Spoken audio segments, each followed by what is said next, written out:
What's happening? Hey, how we doing? Not bad. Happy. It's kind of weird to say doing a show on a Tuesday, but I guess it's happy not Monday, I guess.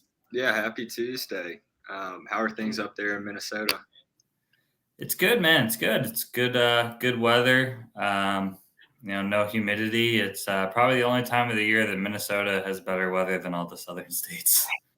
Nice. I'm gonna have to make a trip up there sometime. I don't know what I would do, but We got the biggest mall and 10,000 lakes. 10,000 lakes? Yeah, that's what we're known for. That's actually crazy. I didn't know that. It's a lot of Yeah, lakes. no, there's tons of lakes. Like people will go walking around the lakes. That's like a big thing. Fishing, hunting. It's not Yeah. too much different from Alabama. There's a lot of fishing and hunting down here. Yeah, we just have bigger cities. Minneapolis is probably what the size of Alabama's like three largest cities together, I'd imagine. I don't know. I would have to give it a Google idea. Birmingham's not that small though. There's a lot going on over here. Sure. Well, shout out to our sponsors before we get started. Black Box and HD are pretty obvious if you're looking to be an agent. I'd love to talk to you. If you're in Birmingham, you're looking to work for Will. He's always hiring. Sales Dash. Till October. We don't have any room. We're out of space. But Okay, sorry, he's not always hiring. But, Sales Dash CRM. You guys, I really mean this when I say this, but this company is growing really fast. I'm constantly seeing Josh at different brokerages, hearing a lot of things about them. They're a freight specific CRM. Really the only one that I know that's actually freight specific and designed by someone who's done the job. With sales, being so important these days, I mean, definitely give Josh a shout. Tell him we sent you. And then Trio, obviously they do a lot of our back end, our marketing, a lot that goes kind of behind the scenes that they help with. And yeah, did I miss anything, Will? No, we'll have to get Josh on the podcast. He'd be a good guest. We need to line that up sometime in the near future. Yeah, no, definitely. I've done some content with him before. He's got a lot of knowledge. and he's really way more articulate than I am on how he explains it. Um, but yeah, man, it's kind of fun to do our first. I guess we weren't really planning to do it this way, but with your travel plans, kind of us wanting to do at least one show a week, you kind of just walked into doing our own show today. Yeah, I'm excited to see how it goes. Hopefully, we get some interaction from the audience with some questions or comments, some topics that they'd like us to dive into. I still can't figure this out. Like Will and I are still learning, but like we're streaming to our event page, but we're not streaming to our personal pages, which obviously we'd like to do it all because then it like has the chat be separate. I don't know. Technology is difficult, man. I don't know how you do it. Oh, yeah. I didn't even realize that this was okay. Yeah, we can only do one LinkedIn destination, so it's just the page. So we weren't able to stream to the Two Dogs page for 30 days or so until our account met the criteria. So this is the first episode that isn't streamed to our personal pages. I didn't realize that until just now, actually. Oh wow. I wonder if that's. I think you can still add it to your personal, right? Because it's allowing me to add it to my personal. No, I can only do one LinkedIn destination. Oh, well then maybe I should stream it. Hold on. Yeah, you should be able to link it to yours, but just from the control panel, I'm only able to link one. All right, I just went live. I mean, it's probably gonna be two separate chats, but might as well because obviously we're still growing. We appreciate it, by the way, guys. I think we have close to 600 followers in a month or 550. So yeah, we appreciate it. But let's dive in, man. I know we had one question before on our event page. It's like a 3-pronged question. Do you have that somewhere? I can get it pulled up. I know that the first part of that question was how do I stand out as a new broker, and then there were 2 follow-ups. We can dive into that one while I get the rest pulled up. I mean, how was it for you when you were a new broker? I mean, what were you? Did they give you much training on what to do, or did you just pick up the phone and start calling? I mean, how was your experience as a new broker years and years ago? It's actually kind of funny. So the guy that trained me is actually my current business partner. So I founded Black Box with him and another guy. I got little to no training. So I actually went into the company for the interview thinking that it was some kind of finance position. I just heard broker, and I don't know, for whatever reason, that's where my head went. I walked in, they started talking about trucks, and I didn't know what I was doing. So it's like, yeah, I'll give it a try. But no, first day I walked in, they set me up with 2 computers, or 2 monitors, 1 computer rather, and gave me a training manual. And my current partner at the time, I guess he was in a manager role, right? So he was in charge of training me, and he kind of just like gave me this binder. I read through it, and he was like, "Do you have any questions?" And I had lots of questions. I started to ask him. He got really busy. He just closed the binder. He said, "Welcome to the shit show. Go hit the phones." So no, I didn't really get very much training at all. But that said, like that kind of worked for me. I'm kind of one of those people that does good trial by fire or getting thrown in the deep end. So Google was my best friend. I was Googling stuff as I was figuring it out. But my second day, I got somebody on the phone, and he gave me a load. And we've talked about this before, but it was a reefer load. Reefer load, yes. Yeah, my one and only. I'll never do it again. So some of my guys do. Don't say never. I won't do it. I won't. I don't care. You could send me a great one-on-one reefer load right now. I kick it to somebody else. I don't. Wait. Let's back up here. So you're saying if some guy on LinkedIn messaged you today, an enterprise reefer shipper, you wouldn't do it? My company would do it. I wouldn't do it. Okay. Yes, like I would delegate it. I'm not going to pretend to. So that goes back to kind of the question, right? It's like, how do I stand out as a new broker? Man, pick like one commodity, one type of transportation, and you're not going to know everything, right? Like it does take time to understand all the ins and outs, right? But you can get a pretty good understanding of one type of equipment, how a certain type of freight moves, and then you can target that and get some experience that way. Where a lot of people go wrong is they start jumping all over the place. So they go from reefer to flatbed, expedited, and they don't have it. It's too much. It's too much at once, right? But yeah, so I got that reefer load, and it was like 4 p.m. and the workday was 7:30 to 4, and pretty much everybody had left except the GM, and he couldn't even build it. It was like 2 picks US, 3 drops Canada. It took us like an hour to add all the stops. It was a nightmare. I'm getting calls about POs and stuff. I have no idea what I'm doing. I had the truck at 8,000. I quoted the customer 8,100, and everybody's making fun of me. They're like, why would you only quote $8,100? Like, dude, I'm 18 years old. It's my second day, and y'all told me to make some calls. Like, I got a load. Like, what more do you want from me? But yeah, the load didn't go great, and the customer never talked to me again. And I never moved another reefer load. So that was my reefer career in a nutshell. That's the fun part about reefer, though. I think It is like wasn't fun, man. It wasn't fun. It it's wasn't kind of fun. it's kind of wild and chaotic, but also I think you brought up a good point. I mean, I don't know what the market was back then, but I, obviously I've told you this before. My biggest customer was multi-pick, multi-drop, reefer, a lot of cross country. Those are expensive shipments. So if you're Yeah. making, $500-$600 off of a $9,000 load and doing multiple of those a day adds up a lot more than making 25% off of a, I don't know, $1,400 load. Doing regional flatbed. But I guess that's relevant to flatbed, reefer, or dry van. But I kind of did it by accident. But I had a lot of long distance customers. I did a lot of Cali to Illinois dry van. I had a flatbed customer out west. So naturally, I think my average loaded miles, I looked it up. My biggest month was like 1,100, 1,200. With 150 shipments approximately. So I think you can make more money with doing longer distance. Not that I ever turned down any freight at all, but you got to do a lot more volume with some of the regional stuff. Yeah, so it's funny you say that. So for the most part, yeah, flatbed is more like one-on-one, but we do have some customers that their lanes almost mimic a reefer-esque account. Like it'll be a flatbed with 14 drops cross country, and the line haul does get into the range of 10 to 15,000. So it's kind of the same play on numbers there. But back to the original question, just some simple ways to stand out is just response time.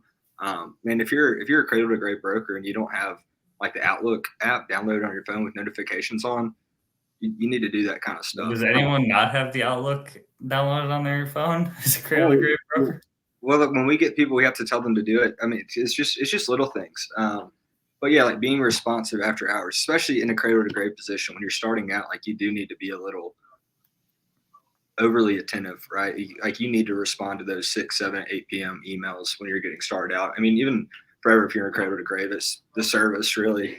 A lot of people don't respond after their office hours, right? And if you're a shipper and you can't get a hold of your broker at 4:30, like you're probably going to find another broker. At least I would. Yeah, no, definitely. It's kind of interesting because I think when you're new, I think that's like the biggest grind. I see this debate on LinkedIn all the time, like people talking about ice baths and working 15-hour days, and I mean, and then I hear the balance. I think the answer is really a little bit of both. Before I ever got on LinkedIn, was my biggest grind. I left for the office at 6 a.m. Sometimes didn't leave the office till 6:30. But that's kind of what it took to build a decent sized book. And then, obviously, I didn't continue working all the time, those type of hours, but for the first 6 months, I definitely did.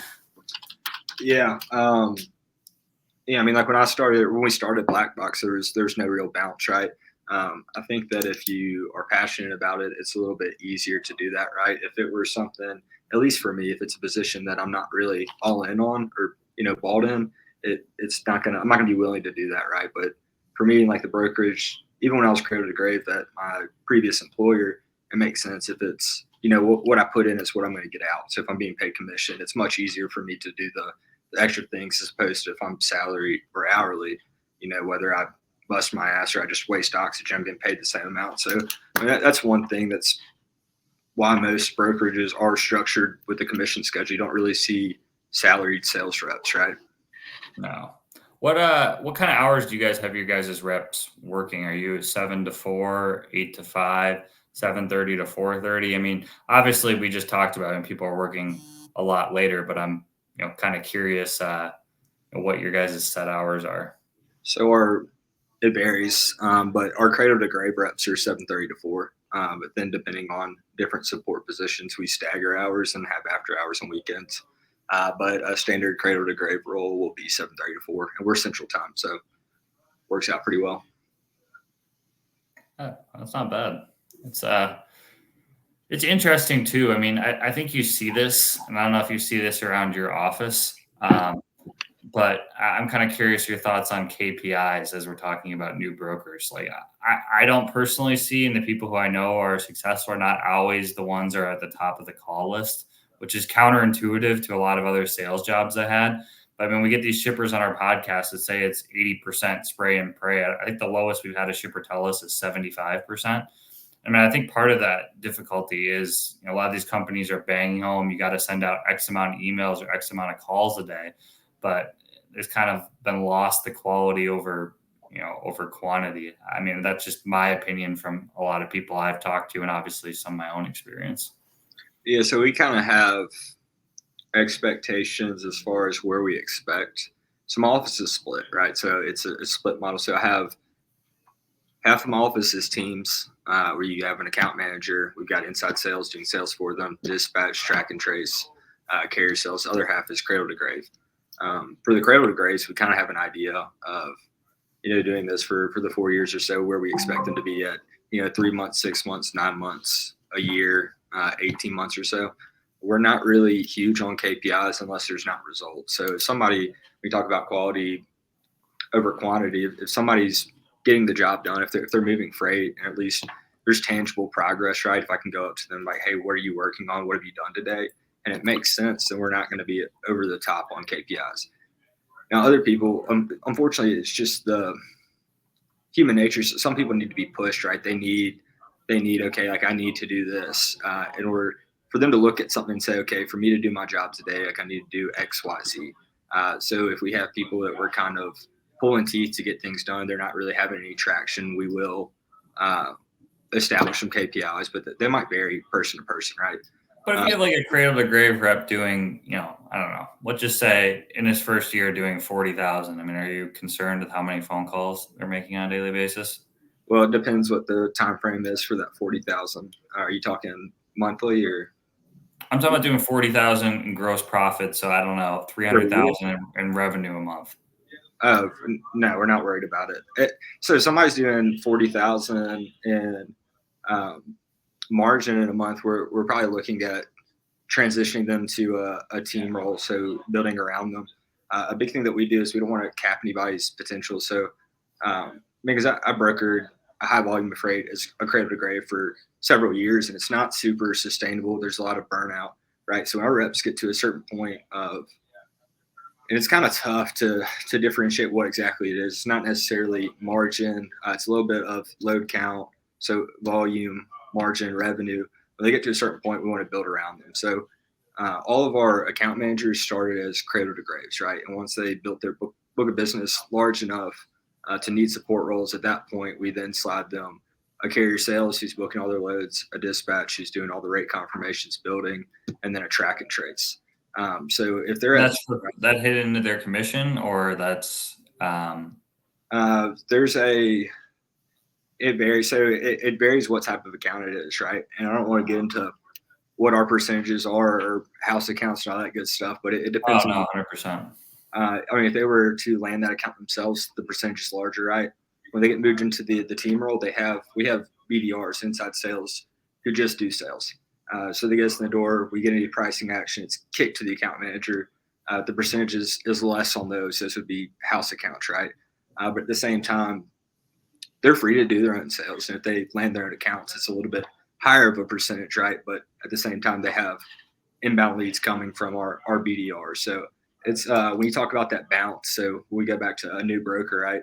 And getting that book of business off the ground, operating a book at 40K GPM monthly over 2-3 years is, first of all, you're probably not going to be able to extend much past that unless you're just really, you got some like really good time trade-offs for customers. But for the most part, you're going to be maxed out. That's going to be all your time. It's going to be very stressful. But once you build the team around them, right, they're much more free, right? They're not having to take those calls at 6, 7, 8 p.m. They have after hours, weekends. They have support. So it raises the ceiling of what they're able to do. But yeah, there are some trade-offs depending on how the account's established. And also we have our support roles drawing a smaller commission as well. So they have some skin in the game as opposed to just being salaried. I was more asking, so if some cradle to grave reps, so they don't want their percentage to drop if they just stay, cradle to grave, and they don't want the don't want the team because so you're kind of like doing a pod model, but not a pod model. So like I know a lot of companies, I shouldn't say a lot, but more I or less. know Steam Logistics has this model, for example, when you get to a certain level, probably around 40, 50K, then you give X amount of your profit to a new hire every month. And then you're still cradle to grave, but that person's there to help move your freight while grow yours, and you get a percentage, of their profit. I was curious if it was more like that model, but it sounds like you have a model more where when they get to that 40, 50 mark, then you hire carrier sales and tracking as opposed to putting another cradle to grave rep underneath them, if I'm understanding correctly. Yeah, we don't stack. So I mean, what you're describing, I know some shops in town that do that. It's different. Yeah, they're not hiring and mentoring on this and drawing a percentage, and they can say no to it. It's just nobody has. And I don't think anybody ever would. I mean, they would have to have quite the setup to not for it to not be appealing to them. Because again, if and when you've been brokering freight cradle to grave for an extensive period of time, it really takes a toll on you, especially if you've got some higher maintenance accounts. So yeah, it's just I mean, it's much more appealing. It's better, at least me. Like even if I were in that position, I would take the team role. Yeah. It's more sustainable. It's so dependent too, like you said, on accounts. Like I always give John Rogers a hard time because every time we're on the phone, he's telling me about all these loads, but he has like most of his freight, other than I can say his company customer's name because he says it all over LinkedIn every time he's on. But except for Brinks, a lot of his freight is very far in advance, which is great for him. But he's probably able to handle a lot more freight than, whereas like a lot of my freight was same day or day before, multi-pick, multi-drop. The amount of freight you can handle is a little bit different depending on the type of account. Yeah, it definitely matters on the accounts, and some accounts aren't suitable for a team system. So some of the stuff that when I've heard you talk about your freight, it probably wouldn't make sense on a team model. Some of this like after hour, they're calling you, and it's kind of disorganized, and you kind of have to know the contact and pivot and be so flexible. Like that kind of stuff probably wouldn't do good on a team system, right? So it is pretty like freight dependent. And yeah, if you're a John Rogers, if you've got very large it probably makes sense for if it was John in that role to just keep what he's doing, right? If he's maintaining that margin percentage and it's not anything too crazy. But yeah, He has help too. I think he's got one or two people. He has some help. Okay, yeah, I was gonna ask you. It always seems like he's got a ton going on, but then he'll be like eating chicken wings on the live stream. But I know he's got freight moving, so I always wondered if it's just that smooth or if he's got a little bit of help somewhere. He took some heat for that. Somebody posted that clip from our show with him and the drivers of him eating a chicken wing, and yeah, he took some heat from that one. But that was an interesting show. I don't know if you saw my post earlier, but we got a message from a shipper wanting to connect with Chris. There was, I think we had 100 and some comments on that live show. I think it's interesting. I mean, obviously we want to bring guests that we have sponsors that obviously want more eyes on their name, so we're trying to bring conversations that draw viewership. But aside from that, I mean, I think that those are a lot of conversations that are needing to be had, and people seem to be interested in building relationships and talking about tough topics. Yeah, John's a great guest. I mean, he's very knowledgeable, and also he is who he is, and he believes what he believes. And it seems like a lot of times people will almost, shift, but he'll stand by whatever he says, and he has reasoning behind it. At the same time, he doesn't come off as hostile, right? So he's a great guest to have with some of these drivers to hear their perspectives. It always leads to some good conversations. Yeah, no, I think it was really, we went, an hour and a half on both episodes. Yeah, the first one was pushing too with Jamie and those guys. But yeah, both of them went long. Yeah, it's always fun when you have a show with like 4 or 5 people on and somebody's outside, someone's at the bar, someone's at the fair. Like people are just all over the place. Yeah, those are my favorite episodes. So the Friday ones when we got 4 or 5 people on, I really enjoy those. Yeah, no, those are good. But yeah, no, what are you? I guess what are you kind of seeing? Obviously, I'm it's kind of hard to believe. I got a call from a 630 number yesterday, which I didn't recognize. It was a carrier asking me if I had any freight in this lane, which is surprising because it's been a year. It's been almost a year since I've moved any freight, but so I don't really know exactly. I mean, obviously, I talked to you, a lot of other people in the industry. People have different opinions, but what are you kind of seeing? Is the market recovering at all, or? Man, it's tough to say. I used to follow all the charts and try to give projections and whatnot, but I can see you being a data guy. yeah, I am, but I try not to.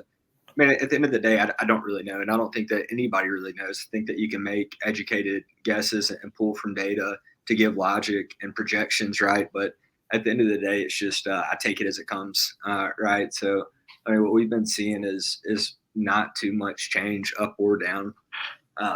We've so in response to the market kind of slowing, like our whole game plan was to pick up volume. So we've transitioned a lot more on the building out the team system, right, and picking up some high volume shippers and really just busting out volume. So we've seen our load count go way up, whereas our margin percentage has decreased a bit. It's compressed. But hopefully, if and when it does pick up, it'll be good. So we've been fine, and we've been adding customers. I mean, it's out there, right? It's always out there. Similar to the Cam Newton video that kind of went viral. He said trucking's recession proof. So not necessarily, right? Like there can be bad times, and it's a very cyclical industry in nature. It's very, I mean, it's one of the most brutal ones due to how many small trucking companies are out there. But that said, there is always stuff moving, right? So there's always opportunity, and for a small player like us, we can expand, right? We don't have as much overhead as some of the larger players. In nature, we're a 3PL, so less overhead than, say, an asset-based company.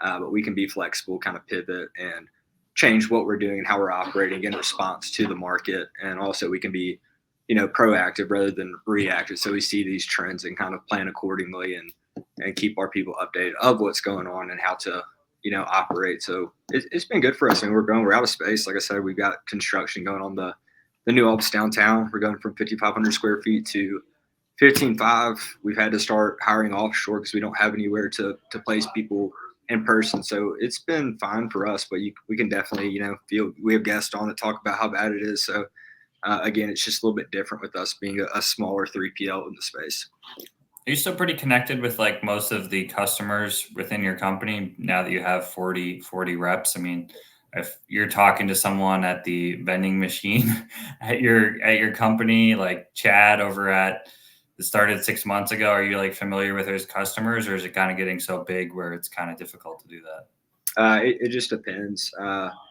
No, I mean, like I don't know all of our customers, right? I mean, I see what's being processed and like what's moving, but I don't know the details of all the customers.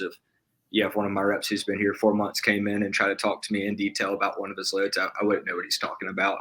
But that said, like I do keep my finger on the pulse of the company and kind of see what's coming through and who's moving what. But no, I'm mostly, if I'm hands-on at all, or I don't want to say hands-on, but like if I'm involved in the operations, it's usually with the team side of our company with the more enterprise-esque shippers, the higher volume stuff. But for the Cradle to Graves mostly target small to medium-sized companies, and those are more relationship-based driven businesses. Whereas, not to say the enterprise isn't, but it's a little bit more technical and operational focused. So I'm a little bit more hands-on there. And then actually my partner Logan, he's a little bit more hands-on with the Cradle to Graves. So no, chance to be short. No, I don't know all the customers that we work with or know the details of them. What about I mean, you and I have a mutual friend who loves this topic, and he's excelled at this. But I mean, do you encourage your reps to like go, visit customers in person? Like if they have a customer 150 miles away or in a different state. I mean, are you kind of encouraging that? I mean, speaking of kind of relationships. Yeah. Yeah, it just depends, right? I mean, we can't go see all of our customers, right? But if and when it makes sense to, yes, especially if they're not too far away. But like if a Cradle to Grave moves 2 loads for some guy in Washington, we're not going to pay to send him on a plane to Washington and pay for 3 days of hotel and pay for dinner. Right. Just, let's put a different example. Let's say you have a Cradle to Grave rep that's doing 20,000 in GP a month with a customer for the last 6 months, and they're out in Arizona. I mean, are you book? Can the rep like book a flight and fly out Yes. there if he comes into your office? Yes. I mean, so the ROI has to be there. And then also like our BDRs that they'll travel and go see prospects and go to conferences and stuff. But no, like we can't go see every single customer. And yeah, at the end of the day, like there is a bottom line, right? So it has to make sense for us to send somebody to go see a customer or prospect. Like we can't go see them all, right? So, but yes, we do try to if and when we can. I travel a lot to go see customers, and yeah, anybody we've been working with for a while, we do make an effort to go see them and build that relationship. We're huge on customer retention. A lot of people talk about sales, getting in the door. Yes, obviously it's a brokerage, so there's sales, but we really put a big emphasis on customer service and retaining those customers. When we land an account, we want to keep the account. I think I'm glad you brought that up. So, I mean, and maybe I view this wrong. A lot of people would probably disagree with me as a cradle to grave rep, but I got into sales at 19, 18, 19. So, about 10 years. Logistics, I would say, is the least sales skill necessary out of any job I've been at. I mean, all of my big customers were onboarded in the first 3 to 5 months, but they weren't big customers right away. But 6, 7 months later, those were the ones that were, doing a lot of revenue, and more so the profit went up. So I mean, I think a lot of that is just building the relationships, improving the service level. You can't just get in with an account and expect that you're going to be, right off the bat, making good money and getting all the dedicated lanes and all of that. And I don't know what your thoughts on that are, but some people think I'm nuts, but no, I think there's so many variables, right? So it's tough to put a blanket statement on it. That said, I do have direct experience with working accounts that are known names, and I'll know other people that are set up with the accounts on maybe the same TMS, and it'll get brought up, and they're like, yeah, man, they're just an awful customer. They're so cheap.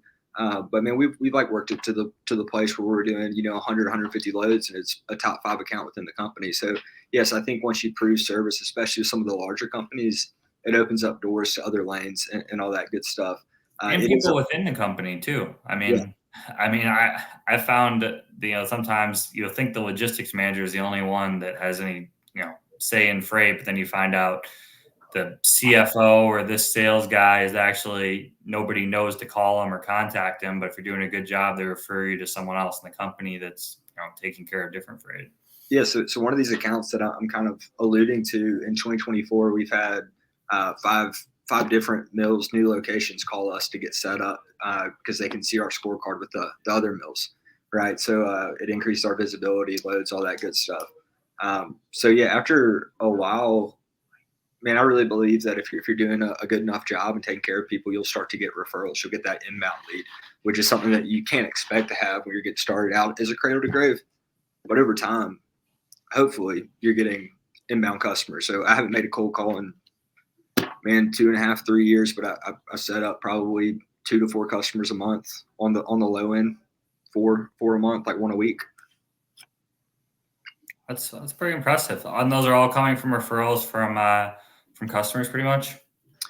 Customers, LinkedIn. When I started posting on LinkedIn, I didn't really have any intention of doing it to sell. I wasn't trying to social sell, but I do get messages from people, and I've had the opportunity to move shipments with people that have messaged me on LinkedIn or that I've interacted with. Not double brokers, right? No, not double brokers, but man, like some actual trucking companies, if it's out of their wheel, like there are some like build to situations, but yeah, no. But actually, Matt, yes, a brokerage. I move LTL loads for a few brokerages. I know that we have differing opinions on this, but I have. Oh, we're gonna go down the co-brokering. I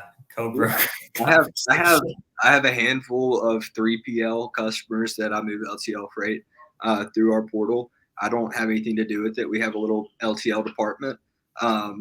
But yeah, so we got some co-brokering deals worked out with other 3PLs. Does the customer know about it? Yeah, they have. I mean, they have to use our BOLs. But I don't know, man. It's not. I don't talk to their customer. I just talk to them, right? So I can't really say. They just how does that even work? They just I've never. I've been approached with a lot of different things in my DMs, but that's not been one when I was a broker. So they just come to you and be like, "Hey, our LTL rates are terrible. Can we co-broker with you?" Like that's just how these conversations are going. No, so with the LTL stuff, that's a lot more common than you would think. So when you get into like co-brokering, yeah, there are differing opinions, but a lot of brokerages use 3PLs to broker. So like, I'm not going to name drop, but there's a bunch of portals that are technically 3PLs that many brokerages source through. For the most part, Oh, we do that too. I mean, okay. that would Are you be talking about? co-broker. Technically, it's a broker. They don't own the LTL trucks; they're brokering the load. So it's co-brokering. Oh, I guess that's We just have a a yeah. fair point. My brain's kind of mushy, but yeah, that's a fair fair point. And we've talked about this too. I mean, I know very little about LTL. I moved one LTL shipment for a friend once. It was an absolute disaster, Yeah. and I think you and I agree on this. But I'm very limited knowledge on LTL. Well, we don't. So that's one thing, man. So from my experience as being a cradle to grave broker, and then running black box, right? Like there's all these things that can make the job more stressful, right? So our cradle to grave brokers, they don't do LTL. If they get LTL, they kick it to. We got two guys that run the LTL. They kick it to them, and they're servicing the LTLs. That's another thing we talked about. How do you stand out? You start mixing in all this stuff. If you're a full truckload broker, yeah, maybe over time you can learn it, but trying to LTL is a whole different world. It's so much different. If you're selling full truckload services and then you're pivoting to LTL, it's completely different. There's less visibility. There's more touches. The chances of getting reclassed, up charges. If you don't know what you're doing, if you don't know how to class a shipment, it's going to make you look very bad. So what we do here is we don't try to mix it. I'm not training my credit grade brokers on LTL. So anything LTL, they'll loop in my LTL department and they'll take over.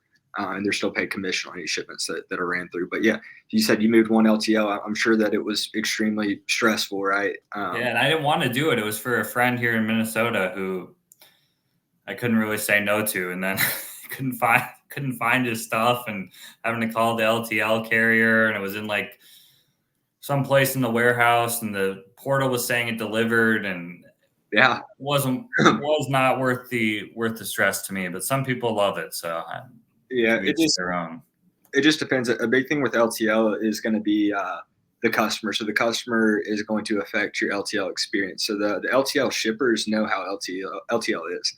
The full truckload shippers that just you pitch them LTL and they don't know about it and they're expecting full truckload service, they can cause it to be very stressful, right? Because if you're not very upfront about and establish, expectations on LTL, like what it means, how it's moving, the possibilities. So if they're expecting full truckload service and you're selling them LTL service, they're going to be upset. So the people that actually ship LTL and know how it works and how it goes, like it can be a good deal, right?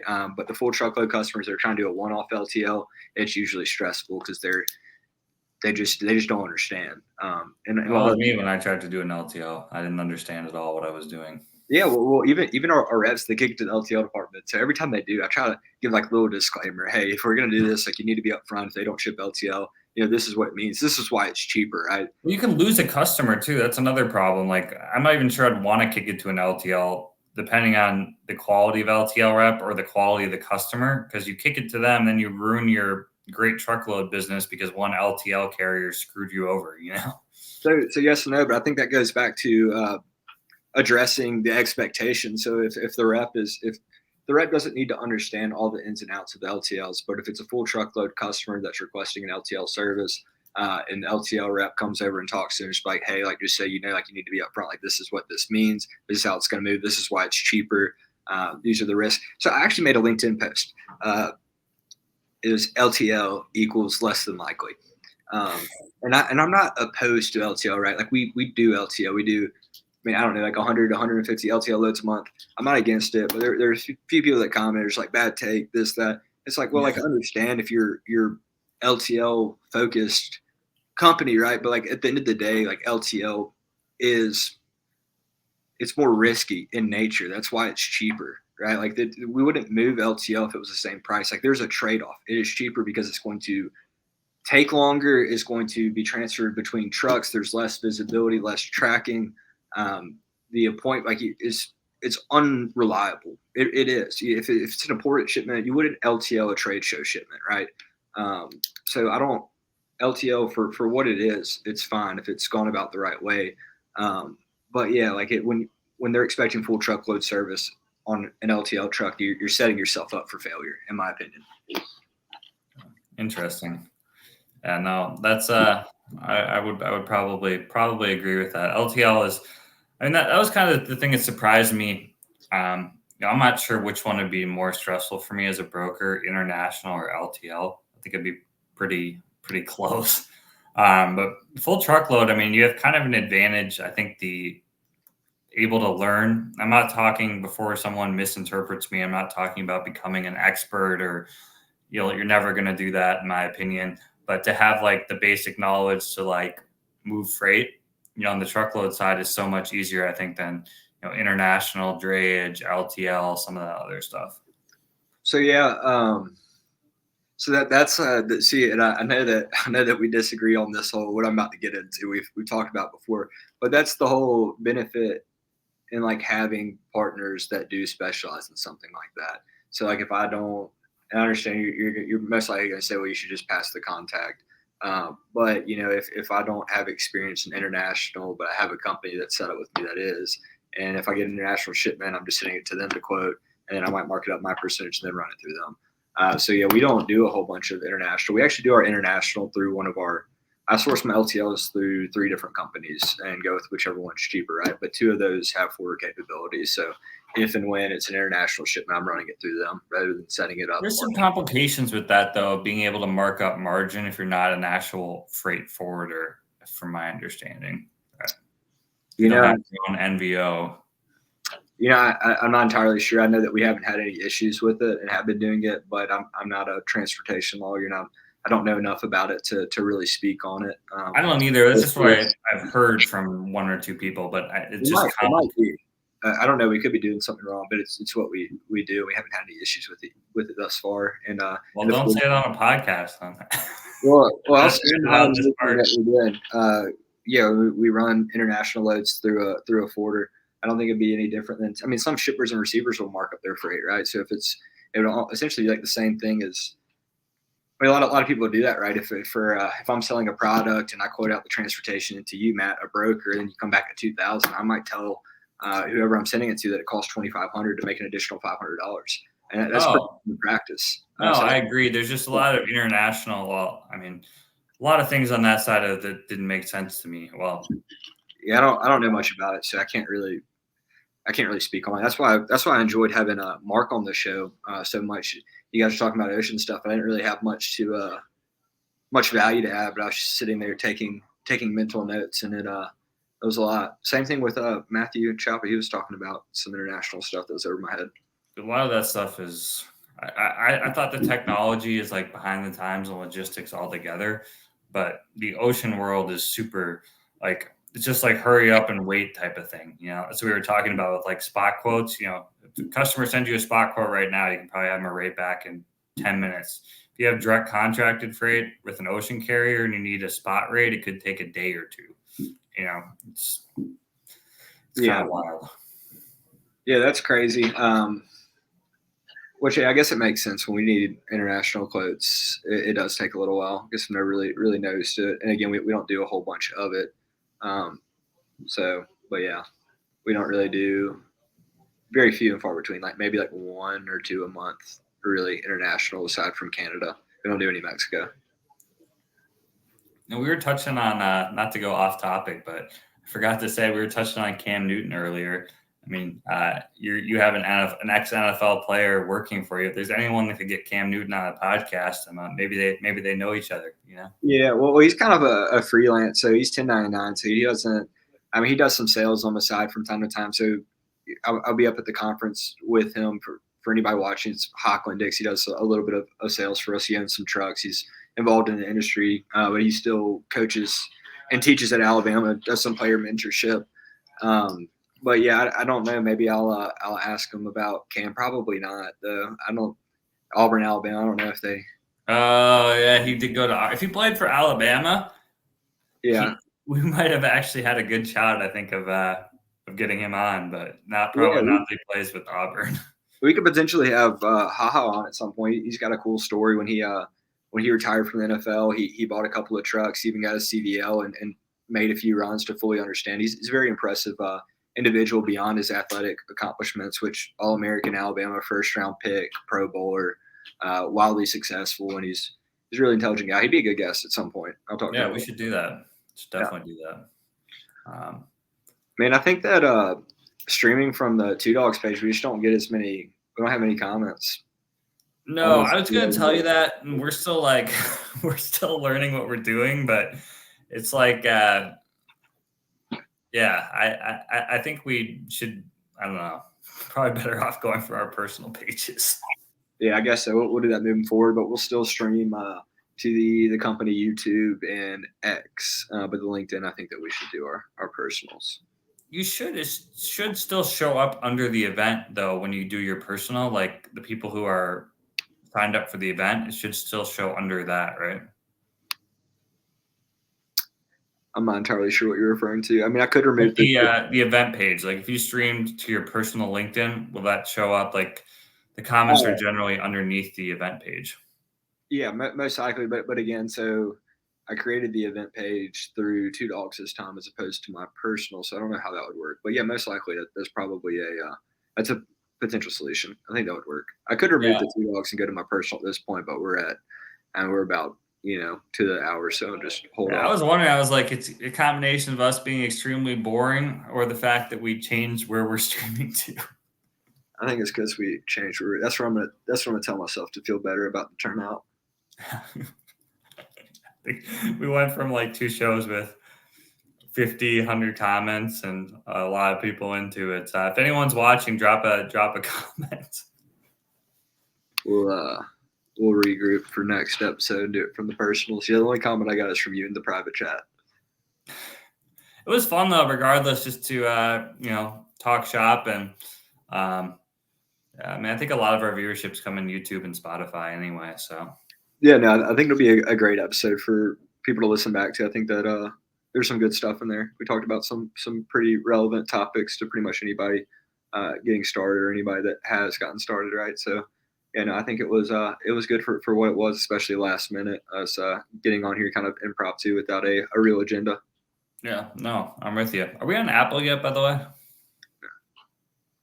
Okay, we're gonna be on Apple soon, guys, with Spotify and YouTube right now. Say that again? I said at some point we'll be on Apple. At some point. I'll create it if we we'll be up on Apple soon. Well, should we wrap it up, man? You got a fun trip to the home delivery show, and we'll be back next week. I think we already have 2 shows lined up for next week, from my understanding. Yes. Yeah, be on the lookout for our pages for some announcements. We'll get those lined up, scheduled, and make some post about it. And yeah, we'll be looking forward to it. Once again, shout out to Sales-CRM, Josh Lyles. If you're in the market for a CRM, shoot him a message. Tell him that the dog sent you. And thanks again to Trio Black Box HD. Yeah, have a good rest of the day, Will, and I'll see you next week. All right, likewise. Sounds like a plan. All right, bye.